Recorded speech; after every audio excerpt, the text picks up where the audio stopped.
نحمدہ و نصلی علی رسولہ الکریم اما بعد فاعوذ باللہ من الشیطان الرجیم بسم اللہ الرحمن الرحیم قال اللہ تبارک و تعالی ومن یبتغی غیر الاسلام دینا فلن یقبل منہ وقال اللہ تعالی فی مقام آخر ان الدین عند اللہ الاسلام اما بعد۔ معزز سامعین، ہم جس صدیق چاند بشیر کے بارے میں بات کر رہے تھے، صدیق دیندار کے حوالے سے، اس کے نظریات میں سے ایک نظریہ وحدت ادیان کا نظریہ ہے۔ یہ وحدت ادیان کا نظریہ یہ اتنا نیا بھی نہیں ہے اور اتنا عام اور آسان بھی نہیں ہے۔ یہ نظریہ انتہائی خطرناک نظریہ ہے۔ یوں سمجھ لیجئے یہ ان حمقاء کی ایک خواہش ہے کہ جو شریعتوں کے مزاج سے اور انسانوں کے اختلافی مزاج سے ناواقف ہیں، اور وہ سب کو ایک ہی پلیٹ پہ ایک ہی تھالی میں جمع کرنے کی فکر میں سرگرداں ہیں۔ یعنی اللہ تعالیٰ کے بنائے ہوئے نظام، اللہ کی بنائی ہوئی ترتیب سے ہٹ کر وہ بالکل ایک نئی چیز لانچ کرنا چاہتے ہیں، انسانوں کو ایک نئی طرز پر لانا چاہ رہے ہیں۔ وہ نئی طرز کیا ہے؟ وہ نیا طریقہ کیا ہے؟ وہ یہ کہ تمام ادیان کو جمع کر کے ایک نیا دین بنا لیا جائے، تمام ادیان جس میں سما سکیں، ایک ایسی نئی یعنی فلم بنائی جائے جس میں ہر مذہب کو اپنا اپنا رول ادا کرنے کا موقع فراہم کیا جائے۔ یہ ایسی ہے جیسے زہر اور شہد کو اکٹھا کرنا، یا اسی طرح ردی اور اچھی چیز کو ملانا، اور اسی طرح کسی پھول کو اور کانٹے کو مکس کر دینا۔ تو اس طرز پر وہ ایک نئی چیز بنانا چاہتے ہیں، اور اس کا نام انہوں نے وحدت ادیان کا نظریہ رکھا ہے۔ اتفاق کے حوالے سے، جو اتحاد کے حوالے سے اٹھنے والی ہر آواز بڑی خوشنما ہوتی ہے، لوگ اس کی طرف لپکتے ہیں اور لوگ دوڑتے ہیں کہ یہ آواز جو بازگشت سنائی دے رہی ہے، یہ اخلاص پر مبنی ہے اور یہ شاید دنیا کو متحد کرنے کی کوشش ہے۔ لیکن حقیقت یہ ہے اس وقت اتحاد کے نام پر اتنی جماعتیں معرض وجود میں آ چکی ہیں کہ اب ان جماعتوں کا آپس میں اتحاد ناممکن ہے۔ اب وہ جماعتیں بھی آپس میں متحد نہیں ہو سکتی جو صرف اتحاد کے نام پر بنی ہیں۔ اب ان کا طریقہ واردات کیا ہے؟ اس کے نقصانات اور فوائد کیا ہیں؟ اصل بات یہ ہے، دو پہلوؤں سے بات کو سمجھیں۔ دنیا میں دو طرح کی تحریکیں ہیں۔ ایک تحریک تو انکار ذات باری تعالیٰ کی ہے، وہ خدا کو سرے سے ماننے کے لیے ہی تیار نہیں ہے۔ خدا کے منکرین کی ایک تحریک ہے، ایک وجود ہے، ایک ان کا اپنا ایک نظم ہے۔ یہ بھی خطرناک ہیں، یہ بھی راہ راست سے ہٹے ہوئے ہیں۔ لیکن ایک تحریک ایسی ہے جو بظاہر خدا کے ماننے والے ہیں، بظاہر ان کا نعرہ یہ ہے کہ ہم اللہ کو ماننے والے ہیں، لیکن طریقہ کاروں نے یہ اختیار کیا کہ اللہ کو ماننے والوں کو اس سطح پہ لایا جائے کہ وہ خدا کو تو مانے لیکن خدا کی بات نہ مانے اور خدا کی بات سے پیچھے ہٹ جائیں۔ یہ اقرار کے نام پر جو تحریک ہے خدا بیزاری کی، خدا سے دور کرنے کی اور خدا سے عوام کو ہٹانے کی، یہ تحریک اس تحریک سے بھی زیادہ خطرناک ہے جو انکار خدا پر مبنی ہے۔ یعنی خدا کو مان کر خدا کا انکار کرنا، جس کو کہتے ہیں ادھورا سچ، ہمیشہ زیادہ خطرناک ہوتا ہے پورے جھوٹ سے۔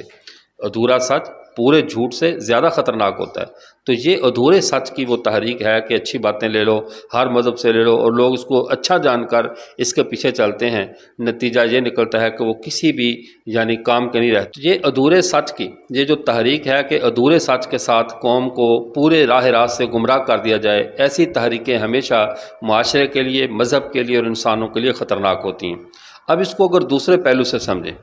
دنیا میں جو انسان ہیں یہ دو گروہ ہیں۔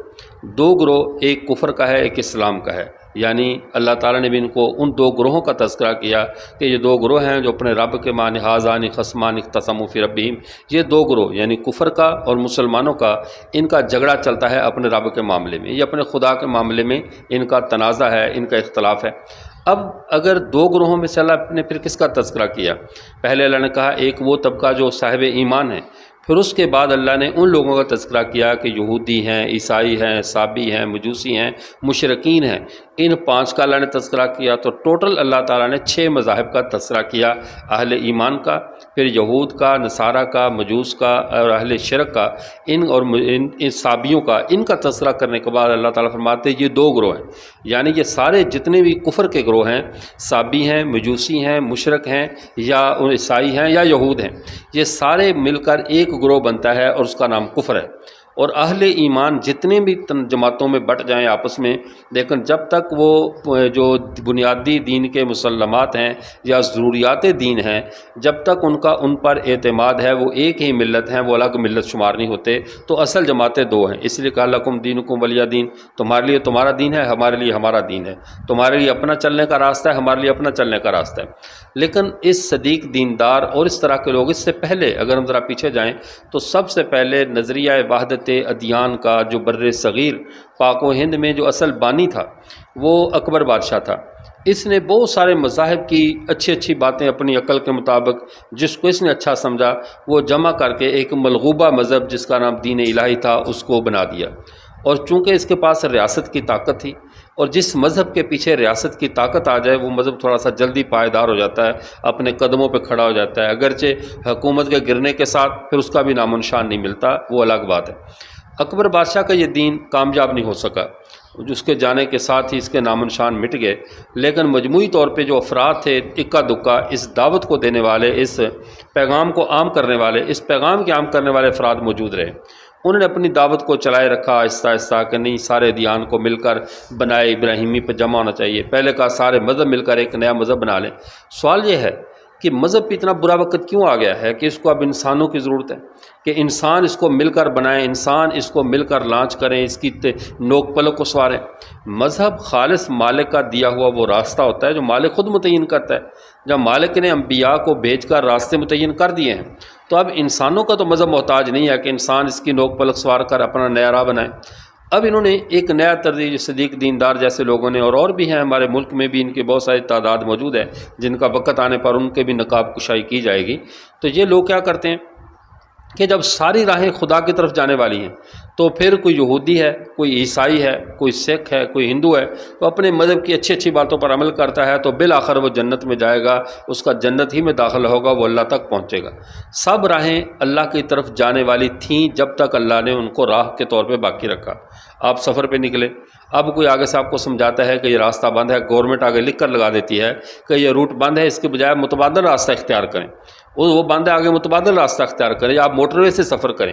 اور آپ بضد ہوں کہ میرے باوجود تو اسی سڑک پر جایا کرتے تھے، اب یہ راستہ بند کیسے ہو گیا؟ آگے راستہ پلی ٹوٹی ہوئی ہے، کچھ 100 مسائل ہیں جس وجہ سے جب اس راستے کو ختم کر دیا گیا ہے اور متبادل راستہ دے دیا گیا ہے، اور متبادل راستہ اچھا بھی ہے، جامع بھی ہے، واضح بھی ہے، تو پھر جو بندہ بضد ہو کہ میں نے اسی پر جانا ہے تو وہ ریاست کی ماننے والا نہیں ہوتا، ریاست کا باغی ہوتا ہے۔ اسی طرح جب اللہ نے ان سارے راستوں کو منسوخ کر دیا جو پہلے اللہ کی طرف پہنچنے کی راہیں تھیں، چاہے وہ یہودیت تھی یا عیسائیت تھی، لیکن وہ راہیں اللہ کی طرف جانے والی تھیں، لیکن اللہ نے جب یہودیت کے بعد عیسائیت کو بھیجا تو یہودیت کی راہ کو منسوخ کر دیا، اب یہ نہیں، اب اس راہ سے آنا ہوگا۔ اور جب آخر میں اللہ نے دین اسلام کو تکمیل کا اعزاز بخشا اور دین اسلام کو مکمل کر دیا، پھر پوری نسل انسانی کو بتلا دیا گیا کہ اب کامیابی کی راہ یہی راہ ہے، اس کے علاوہ جو راہیں پرانی ڈھونڈے گا وہ اللہ کی طرف سے بند کر دی گئی ہیں، وہ اللہ تک تمہیں پہنچانے والی نہیں ہیں، وہ شریعتیں منسوخ ہو چکی ہیں۔ جب وہ شریعتیں منسوخ ہیں، وہ راستے بند ہو چکے ہیں،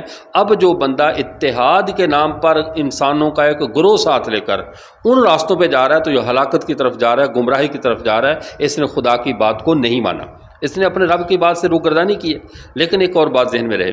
اب یہ ان لوگوں کا جو طریقہ واردات ہے جس کی بنیاد پر یہ کام کرتے ہیں، چونکہ لوگوں کو اتحاد کی بات بہت اچھی لگتی ہے، حالانکہ دنیا میں اللہ نے جو شکلوں کا اختلاف رکھا ہے، عقائد و نظریات کے اختلاف ہے، تو اسی میں دنیا کی زندگی ہے، اس میں اللہ کی طرف سے حکمت ہے کہ یہ تھوڑا سا اختلاف رہے جانبین۔ اگر ایک ہی مذہب پہ، ایک ہی فکر پہ لوگ آ جائیں تو یہ دنیا تباہ و برباد ہو جائے اور ختم ہو جائے، کیونکہ انسانوں کی زندگی تنوع سے ہے، اختلاف سے ہے، موسم بدلتے ہیں، کبھی خزاں ہے، کبھی بہار ہے، کبھی گرمی ہے، کبھی سردی ہے، اسی میں کائنات کی بقا ہے۔ تو یہ سوچوں کا جو اختلاف ہے، فکروں کا اختلاف ہے، اور آپس میں باہر علمی مناقشہ ہے، علمی سوچ بچار ہے، مباحثے ہیں، اسی میں قوموں کی علمی زندگی ہے،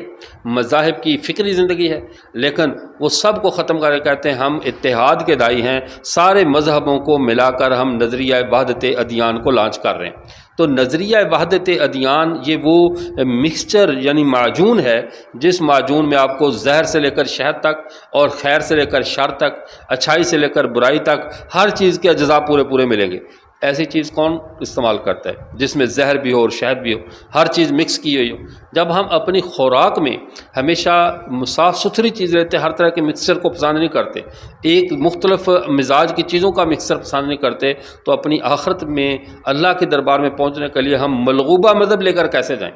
اور پھر یہ بات کسی مسلمان کو زیب نہیں دیتی کہ ایسی آواز پہ لبیک کہے۔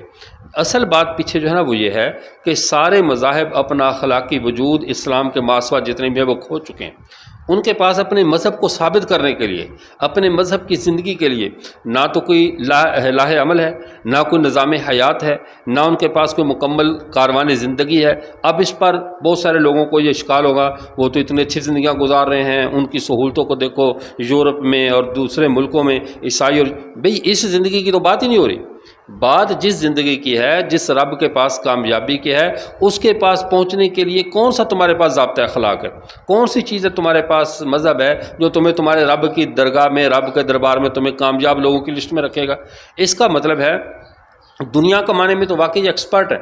بہت اچھے طریقے سے کماتے ہیں، اور ان کا ایک جو طریقہ کار ہے احسن طریقے سے جمع کر لیتے ہیں۔ لیکن سوال یہ ہے، کیا اللہ تک جانے کے جتنے بھی اخلاقی راہیں ہیں، کیا ان قوموں کے پاس باقی ہیں؟ یا انہوں نے ان قوموں کو گم نہیں کر دیا؟ کوئی گائے کی پوجا کے پیچھے لگا ہوا ہے، کوئی بندر کی پوجا کر رہا ہے، کوئی صلیب کی پوجا کر رہا ہے، اور کوئی دیوار گریا کے ساتھ سر پٹک رہا ہے، تو یہ سارے کے سارے خدا کی راہوں کو گم کر چکے ہیں۔ اب ان کو زندہ رہنے کے لیے ایک اچھی سی زندگی کی ضرورت ہے، یعنی ڈوبتے کو تنکے کا سہارا، جیسے کہتے ہیں نا ڈوبتے کو تنکے کا سہارا۔ یہ مذاہب اسلام کے عالمگیر نظام کے سامنے اپنا وجود ان کا ختم ہوتا جا رہا ہے، اپنے وجود کو گم کر رہے ہیں۔ اب زندہ رہنے کے لیے ضروری ہے کہ وحدت ادیان کے نام پہ اپنے اسی کفر کو بھی ساتھ رکھیں اور اسلام کی کشتی نوح پہ بھی چڑھ جائیں۔ یعنی یہ کہتے ہیں کہ ہم حضرت جیسے نوح کا منکر بیٹا تھا نا، وہ کہا اس نے تو وہ تو اتنا غیرت مند تھا کہ اس نے کہا میں آپ کے مذہب پہ نہیں آؤں گا، میں پہاڑ پہ چڑھ جاؤں گا۔ اور آج کے کفار اتنے بے ضمیر اور بے غیرت ہو چکے ہیں کہ وہ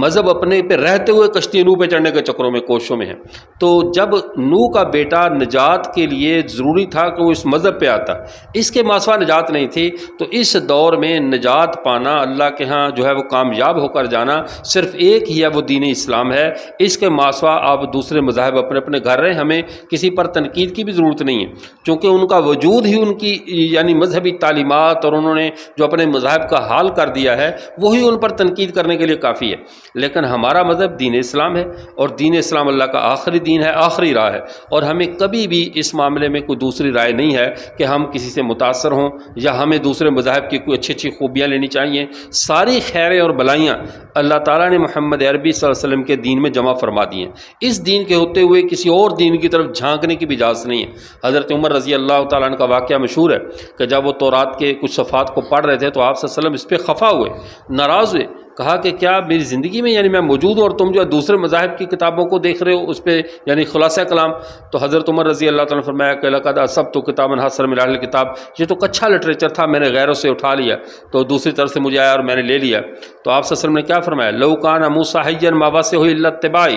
اگر آج موسیٰ علیہ السلام بھی زندہ ہوتے، حالانکہ اللہ کے سچے نبی ہیں، اس میں کوئی شک و شبہ نہیں ہے،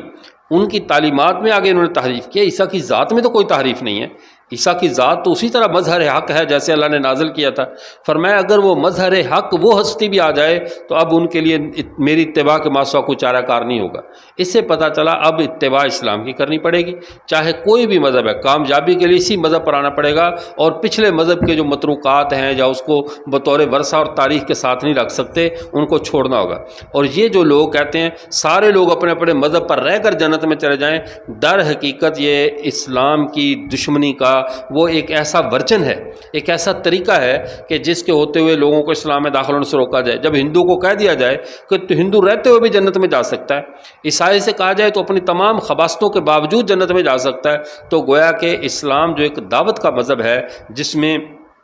دوسروں کو ساتھ لے کر چلنے کا حوصلہ ہے، تو یہ مذہب اس کی جو گروتھ ہے وہ رک جائے اور لوگ اس مذہب میں شامل نہ ہوں۔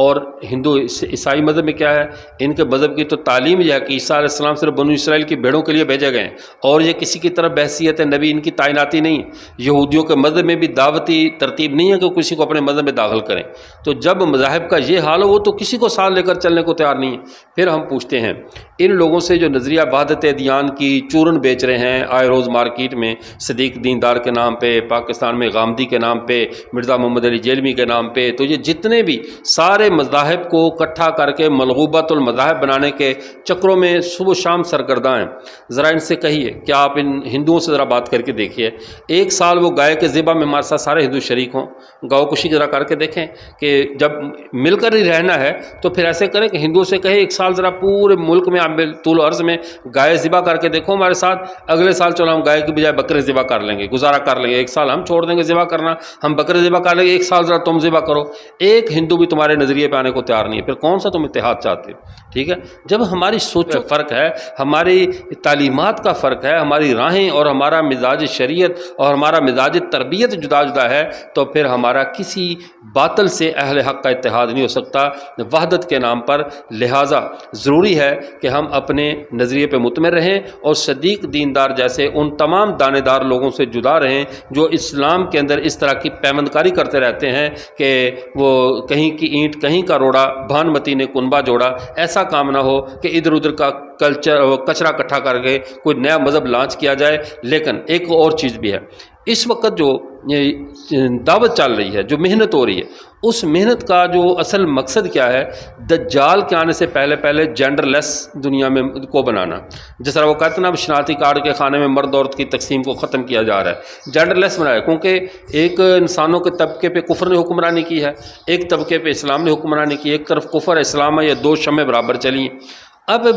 دجال نے بھی تو کچھ لانچ کرنا ہے، تو اس نے کتنے عمدہ عنوان کے ساتھ انسانیت بھی کو مذہب بنا رہا ہے آہستہ آہستہ۔ اب بہت زیادہ پڑھے اصل مذہب انسانیت ہے، تو اسلام کہاں ہے پھر؟ اصل مذہب انسانیت ہے، ہیومینٹی ہے، ہیومن رائٹس ہیں۔ اس عنوان پہ ایک نئے مذہب، اس پر بھی انشاءاللہ کسی موقع پہ تفصیلی بات ہوگی، لیکن اب یہ ہیومن رائٹس کے نام پہ، انسانیت کے نام پہ نیا مذہب لانچ کیا جا رہا ہے۔ پہلے جینڈر لیس بنایا جا رہا تھا، مرد عورت کے فرق کو ختم کیا جا رہا ہے، اب مذاہب کے فرق کو بھی ختم کیا جا رہا ہے۔ کوئی یہودی ہے، کوئی عیسائی ہے، کسی بھی مذہب پہ رہے، وہ ایک ایسا مذہب، ایسا طبقہ بن جائے کہ کل جب دجال ان کے اوپر حکمرانی کے لیے آئے، دجال جب ان کے اوپر اپنا پٹو ڈالے اور اپنا ان کے اوپر مذہب کو لانچ کرے، تو یہ سارے کے سارے لوگ اس کی بات پر لبیک کہنے والے ہوں۔ چونکہ جب ہندو ہندو نہیں ہوگا، سکھ سکھ نہیں ہوگا، مسلمان مسلمان نہیں ہوگا، تو وہ ایک برائلر مرغی جیسا ایک آوارہ سی چیز ہے جس کو دجال چاہے گا تو اپنے مذہب میں لے آئے گا۔ حدود کا تعین اور اپنی حدود میں بند رہنا اور اپنی حدود پر عصبیت کے ساتھ، پورے تعصب کے ساتھ اپنی شاخوں کی، اپنی بنیادوں کی حفاظت کرنا، یہ بندے کے مذہب کو بھی بچاتا ہے اور اس کی پہچان کو بھی بچاتا ہے۔ اللہ تعالی ہمیں نظریہ وحدت ادیان کے نام پر پھیلائے جانے والے اس فتنے سے اللہ ہمیں محفوظ رکھے۔ اسی نظریہ وحدت ادیان کے حوالے سے کچھ مزید گفتگو بھی ہے جو انشاءاللہ اگلی نشست میں ہوگی۔ وآخر دعوانا الحمدللہ رب العالمین۔